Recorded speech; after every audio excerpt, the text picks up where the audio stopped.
आज सुबह की 5 प्रमुख सुर्खियां। मोहम्मद सलेम ने 2024 world press photo of the year पुरस्कार जीता। एनएफएल के दिग्गज रोमन गैब्रियल का 83 वर्ष की आयु में निधन। भारतीय नौसेना ने पूर्वी समुद्र तट पर और ईस्टर्न वेव और अभ्यास आयोजित किया। बेंगलुरु बादशाहों ने 5वां और डेफ इंडियन प्रीमियर लीग और खिताब जीता। नेपाल ने और प्रथम अंतर्राष्ट्रीय इंद्रधनुष पर्यटन सम्मेलन और का शुभारंभ किया। आज का इतिहास। 22 अप्रैल, ग्रेट निकोबार की शोम्पेन जनजाति ने पहली बार मतदान में भाग लिया। शोम्पेन विशेष रूप से कमजोर जनजातीय समूहों पीवीटीजी में से एक है। ग्रेट निकोबार द्वीप के घने उष्णकटिबंधीय वर्षावनों में रहे मंगोलॉयड समूह से संबंधित हैं। जनगणना 2011 के अनुसार शोम्पेन की अनुमानित जनसंख्या 229 है। वे शिकारी और संग्रहकर्ता हैं। जंगली सुअर, अजगर, मॉनिटर छिपकली, मगरमच्छ को निशाना बनाते हैं और अर्धखानाबदोश जीवन जीते हैं। राष्ट्रीय सिविल सेवा दिवस 21 अप्रैल। इस दिन सिविल सेवकों को लोगों की सेवा के प्रति उनकी कड़ी मेहनत और समर्पण के लिए पहचाना जाता है। पहला उत्सव 21 अप्रैल 2006 को नई दिल्ली के विज्ञान भवन में आयोजित किया गया था। सत्येंद्र नाथ टैगोर भारतीय सिविल सेवा में शामिल होने वाले पहले भारतीय थे। भारतीय सिविल सेवा अधिनियम 1861 में लॉर्ड कैनिंग के वायसराय काल में पारित किया गया था। विश्व पृथ्वी दिवस 22 अप्रैल। पृथ्वी दिवस 2024 इस वर्ष का विषय और प्लेनेट वीएस प्लास्टिक और है। गिलॉर्ड नेल्सन नाम के एक अमेरिकी सेनेटर ने 22 अप्रैल 1970 को पहला पृथ्वी दिवस आयोजित किया था। 1990 में हेज ने 140 से अधिक देशों के 200 मिलियन से अधिक लोगों के साथ पहला वैश्विक पृथ्वी दिवस आयोजित किया। 2009 में संयुक्त राष्ट्र ने पृथ्वी दिवस को और अंतर्राष्ट्रीय मातृ पृथ्वी दिवस और नाम दिया। प्रोनंसिएशन। IRDAI ने स्वास्थ्य बीमा खरीदने के लिए आयु सीमा हटा दी। पहले व्यक्तियों को केवल 65 वर्ष की आयु तक नई बीमा पॉलिसियां खरीदने की अनुमति थी। हालांकि 1 अप्रैल 2024 को लागू हुए हालिया परिवर्तनों के साथ कोई भी उम्र की परवाह किए बिना अब नया स्वास्थ्य बीमा खरीदने के लिए पात्र है। IRDAI ने स्वास्थ्य बीमा प्रतीक्षा अवधि को 48 महीने से घटाकर 36 महीने कर दिया है। IRDAI मुख्यालय हैदराबाद। अध्यक्ष देबाशीष पांडा। मोहम्मद सलेम ने 2024 world press photo of the year पुरस्कार जीता। उन्होंने गाजा पट्टी में अपनी 5 वर्षीय भतीजी के शव को गोद में लिए हुए एक फिलिस्तीनी महिला की अपनी छवि के लिए जीत हासिल की। विजेता छवि में 36 वर्षीय इनास अबू मामार को अस्पताल के मुर्दाघर में सैली के चादर से ढके शरीर को पकड़कर रोते हुए दिखाया गया है। तस्वीर 17 अक्टूबर 2023 को गाजा के खान यूनिस में ली गई थी, जहां परिवार फिलिस्तीनी इलाके में इजरायली बमबारी के दौरान मारे गए रिश्तेदारों की तलाश कर रहे थे। बलराज पनवार ने रोइंग में भारत का पहला पेरिस ओलंपिक कोटा हासिल किया।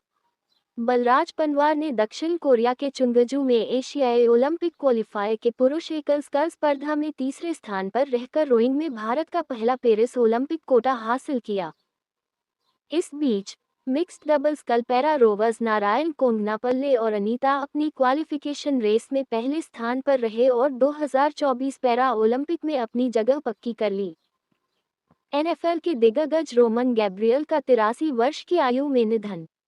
1969 में एनएफएल और लीग एमवीपी में पहले फिलिपिनो अमेरिकी क्वार्टरबैक गैब्रियल का 83 वर्ष की आयु में निधन हो गया। गैब्रियल, जो उत्तरी कैरोलिना राज्य में खेले थे और अटलांटिक तट सम्मेलन में वर्ष के 2 बार खिलाड़ी थे, को 1989 में college football hall of fame में शामिल किया गया था। एनएफएल के दिग्गज रोमन गैब्रियल का 83 वर्ष की आयु में निधन। 1969 में एनएफएल और लीग एमवीपी में पहले फिलिपिनो अमेरिकी क्वार्टरबैक गैब्रियल का 83 वर्ष की आयु में निधन हो गया। गैब्रियल, जो उत्तरी कैरोलिना राज्य में खेले थे और अटलांटिक तट सम्मेलन में वर्ष के 2 बार खिलाड़ी थे, को 1989 में college football hall of fame में शामिल किया गया था।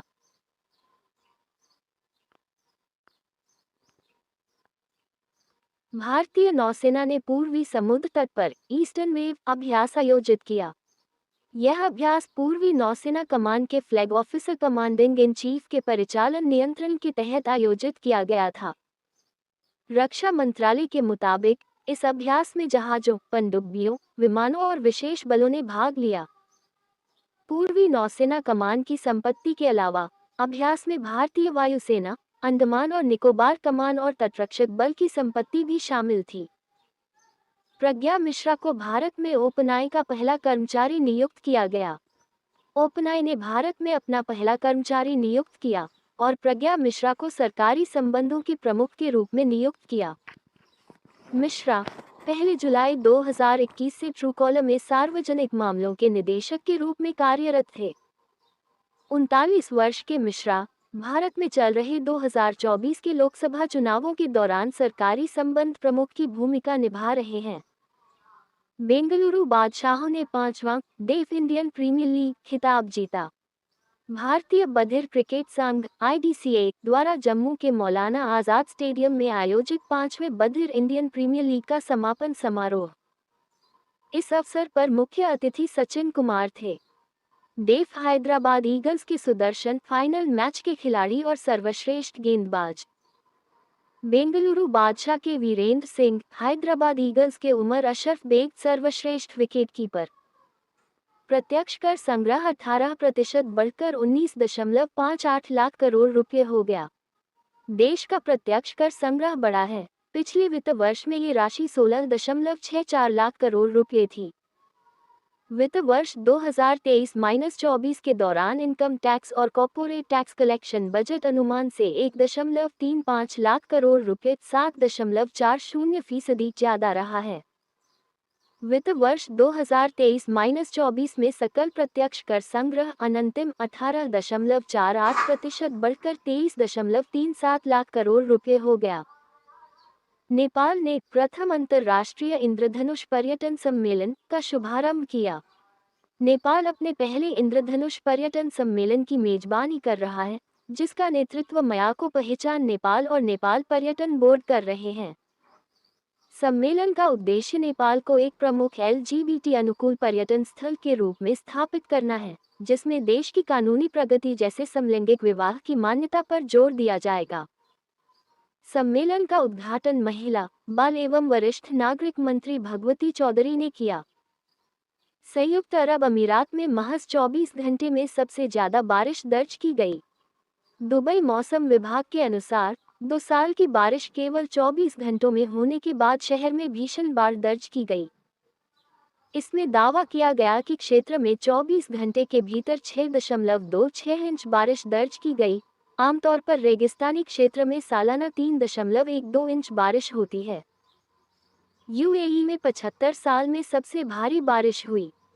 दुबई में खत्म अल शकला में 24 घंटों में 254 मिलीमीटर बारिश दर्ज की गई।